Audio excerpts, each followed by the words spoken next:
Hello everyone, welcome back. तो आपके लिए कौन सी बेस्ट टेक्निक होगी, हम एक एनालॉजी से समझते हैं। लेट्स से कि आप बीमार हो और आपने टेस्ट कराया। अब आपको पता चल गया कि आपकी बीमारी क्या है।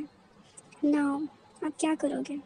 आप ये सर्च करोगे कि मार्केट में कौन कौन सी तरह की हीलिंग टेक्निक्स अवेलेबल है, कितने तरह के मेडिसिन आते हैं, है ना।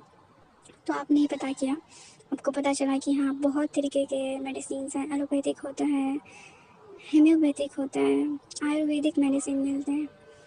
अब आपको ये कैसे पता चलेगा कि आपके लिए कौन सा मेडिसिन बेस्ट वर्क करेगा? तो उसके लिए आप क्या करोगे?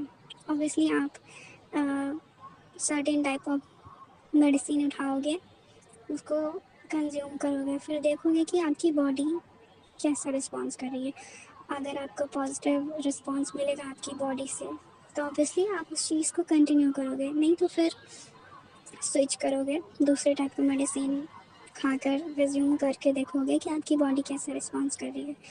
तो उसी तरह लॉ ऑफ अट्रैक्शन और लॉ ऑफ असम्पशन की टेक्निक्स में भी होता है। अब आपको पता है कि हाँ, आपका क्या डिज़ायर है, आपके क्या लिमिटिंग बिलीव्स हैं।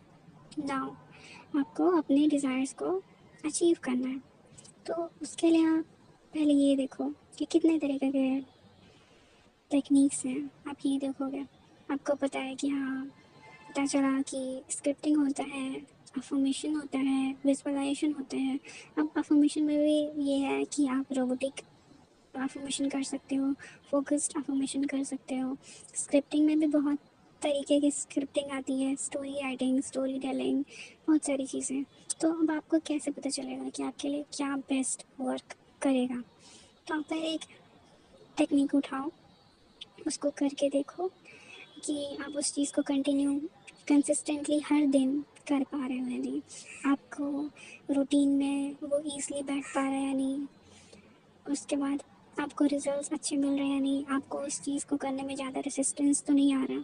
तो आप ये पहले देखो कि आपके अकॉर्डिंग वो चीज़, आप उस चीज़ को मोल्ड कर पा रहे हो या नहीं। चलो आप बिज़ी हो, आप सुबह नहीं कर पाए, बट ठीक है, शाम को कर लिए, रात को कर लिए। तो आप पहले ये देखो ना कि चलो, मैंने अफर्मेशन उठाया, लेकिन मुझे रेसिस्टेंस आ रहा है, नेगेटिव थॉट्स आ रहे हैं, मैं कंट्रोल नहीं कर पा रही। तो ठीक है, मैं स्क्रिप्टिंग करके देखती हूँ।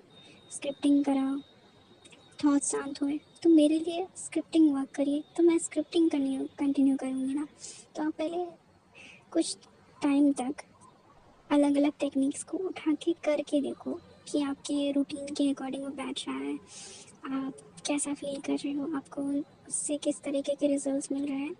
उसके बाद जो आपके लिए वर्क कर रहा है, जिस चीज़ में आप इजीली कंटिन्यू रह पा रहे हो, उस चीज़ को कंटिन्यू करो, ना कि दूसरों के सजेशन के अकॉर्डिंग हम चल दिए।